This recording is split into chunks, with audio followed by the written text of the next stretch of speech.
Jumpa lagi di Rai Soccer TV. Kembali dengan saya Bung Yes.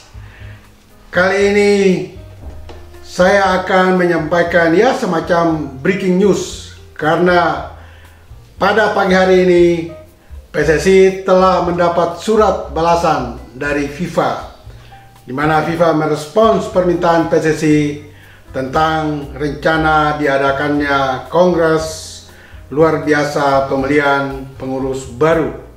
Dalam surat FIFA kepada PSSI disebutkan pada tanggal 14 Januari 2023 diadakan Kongres biasa dengan agenda pembentukan komite banding dan komite pemilihan.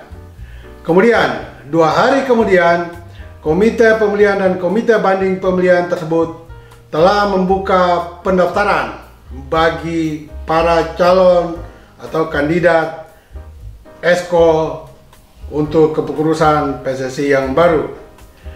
Dari 16 Januari melompat 4 minggu kemudian untuk digelarnya Kongres luar biasa pada tanggal 16 Februari 2023. Nah, mari kita mencermati semua proses, baik surat dari FIFA maupun langkah-langkah yang sedang diambil oleh PSSI.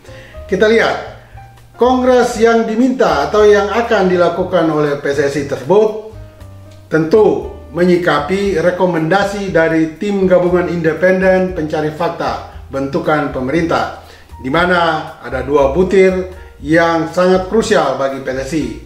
Pertama, meminta pengurus PSSI atau seluruh 15 ESCO mundur. Setelah itu, baru kemudian diadakan Kongres luar biasa guna memilih ESCO atau kepengurusan yang baru. Nah, ini tidak disikapi secara tepat oleh PSSI, tetapi PSSI hanya menyikapi poin kedua, yaitu menggelarkan Kongres pemilihan atau Kongres luar biasa pemilihan. Nah, kita lihat proses yang diminta oleh FIFA, yaitu Kongres biasa, kemudian ada pembentukan komite pemilihan, komite banding pemilihan yang bekerja untuk menyelenggarakan Kongres luar biasa sebulan kemudian. Secara regulated atau secara regulasi dan sesuai arahan statuta sudah benar dalam waktunya, ya. Artinya penyelenggaraan Kongres biasa biasanya diumumkan 1 bulan sebelumnya. Nah, ketika FIFA menyampaikan surat pada hari ini, maka paling lambat hari Senin tanggal 14 November PSSI sudah harus mengumumkan kepada seluruh peserta Kongres bahwa pada tanggal 14 Januari 2023 akan digelar Kongres biasa. Itu legal dan konstitusi. Nah, kemudian 6 minggu kemudian PSSI mengumumkan agenda dalam Kongres biasa tersebut. Ya, jadi kira-kira setelah hari Senin nanti 2 minggu kemudian di akhir November, PSSI sudah mengumumkan kepada para peserta agenda apa saja yang akan dibicarakan dalam Kongres biasa pada tanggal 14 Januari tersebut. Nah, untuk agenda ini para peserta Kongres bisa mengajukan agenda tambahan di luar agenda pemilihan komite pemilihan dan komite banding pemilihan. Misalnya agenda tambahan tersebut, peserta meminta supaya seluruh anggota ESCO yang 15 jumlahnya itu tidak boleh dipilih kembali sesuai dengan permintaan atau rekomendasi TGIPF bentukan pemerintah. Itu salah satu cara untuk bisa menghadang keinginan ESCO sekarang untuk kembali tampil. Namun ini juga mengandung risiko yang sebaliknya. Kalaupun agenda itu disetujui, tetapi kemudian di voting dalam Kongres biasa dan kalah, maka ini akan semakin mempermulus seluruh 15 esko untuk tampil kembali dan dipilih kembali dalam Kongres pada tanggal 16 Februari nanti. Nah, langkah-langkah ini yang perlu diantisipasi tidak saja oleh peserta Kongres tetapi oleh pemerintah. Karena goal daripada adanya Kongres pemilihan nanti pada 16 Februari adalah mereka-mereka sekarang yang di esko ini tidak boleh dipilih kembali sesuai dengan permintaan pemerintah. Nah, saya coba mengulangi analisis dan pesan saya di episode-episode saya sebelum ini, di mana kita lihat bahwa PSSI memang tidak merupakan organ di bawah pemerintah, tetapi PSSI juga tidak berada di ruang hampa. PSSI berada di NKRI, sehingga PSSI juga harus tunduk kepada pemerintah. Nah, bentuk penundukan PSSI terhadap pemerintah ini adalah mereka wajib dan harus mengikuti rekomendasi yang diberikan oleh TGIPF tersebut, yaitu mereka mundur dari kepengurusan. Nah, ini yang belum dilakukan oleh PSSI.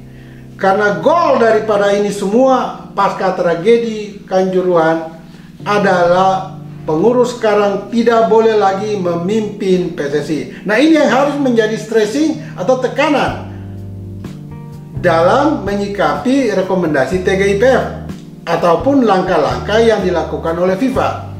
Karena FIFA sendiri berencana akan membentuk komite transformasi guna memperbaiki seluruh karut-marut persepak bolaan Indonesia saat ini.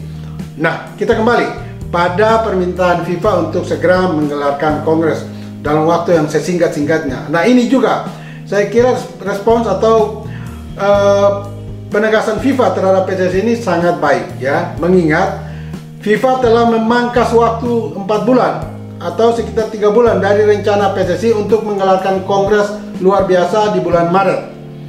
Dengan adanya Kongres pemilihan di bulan Februari, maka pengurus baru tentu akan lebih punya waktu yang cukup untuk mempersiapkan diri, sekaligus menyiapkan hal-hal yang sangat penting bagi pagelaran Piala Dunia U20 pada bulan Mei dan Juni mendatang. Ini sebuah langkah yang positif yang dilakukan oleh FIFA terhadap PSSI dan kita perlu mengapresiasi sikap dan keputusan FIFA ini untuk PSSI segera menggelarkan Kongres pemilihan nantinya.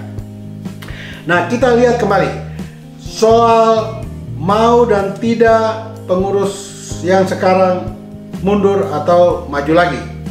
Dalam proses konstitusi, kalau nanti pada Kongres biasa tidak ada sikap mundur atau keputusan mundur dari esko yang ada sekarang, dan ketika dibuka pendaftaran pada tanggal 16 Januari bagi seluruh calon-calon esko atau bakal calon esko dan mereka tampil lagi, nah ini yang menjadi buah malakama. Jadi buah simalakama tentu bagi rekomendasi TGIPF tersebut. Karena mereka tidak pernah memenuhi permintaan TGIPF itu untuk mundur. Ada alasan-alasan yang coba disampaikan oleh beberapa esko ya, dari 15 esko tersebut, bahwa kalau klub meminta mereka atau kalau mereka didukung oleh klub untuk maju, ya mereka terpaksa menerima. Nah, ini sebetulnya pernyataan yang terbalik dari oknum esko tersebut. Mengapa saya katakan pernyataan yang terbalik? Dalam proses pencalonan esko, yang bersangkutan lebih dulu menyatakan siap untuk maju, baru ada klub yang akan mendukungnya. Tidak pernah ada klub ujuk-ujuk datang kepada oknum tersebut dan meminta dia untuk maju dan klub tersebut akan mendukungnya. Tidak pernah itu terjadi. Yang terjadi adalah yang bersangkutan duluan menyatakan kesiapan dan sanggup dan keinginan untuk mau maju, baru kemudian klub datang melamarnya atau mendukungnya. Nah, ini akal-akalan busuk dari oknum tersebut, dan bukan tidak mungkin ini pun akan menjadi cara atau bahan yang dipakai oleh para calon esko ini untuk maju kembali. Dan sekali lagi saya mengingatkan pemerintah sebaiknya bersikap tegas, sekali lagi bersikap tegas terhadap PSSI di injury time ini, karena dalam waktu sebulan mulai dari pertengahan November ini sampai dengan pertengahan Januari atau tepatnya 2 bulan, kalau pemerintah tidak mengambil langkah-langkah tegas dan konkret terhadap PSSI, khususnya meminta mereka mundur sebelum kongres biasa, maka sama saja pemerintah justru memuluskan dan melegitimasi mereka kembali duduk semakin kokoh di kepengurusan PSSI periode 2023-2027, karena mereka akan terpilih secara aklamasi dan itu memenuhi konstitusi, dan pemerintah ikut memuluskan langkah mereka dan melegitimasi mereka kembali menjadi esko. Sekali lagi pesan saya, pemerintah bersikaplah tegas sesuai rekomendasi TGIPF, tim gabungan independen yang diketuai oleh Menko Polhukam Profesor Mahfud MD. Saya kira pemerintah akan memakai momentum ini untuk memperbaiki sepak bola kita, dan masyarakat saat ini sangat bergantung kepada pemerintah. Tolong Pak Presiden Jokowi, lakukanlah langkah-langkah yang tegas. Kita semua menunggu langkah Pak Jokowi untuk menghantam habis PSSI. Dan ingat, bola itu bulat. Jangan lupa subscribe, share, and comment. Giring terus!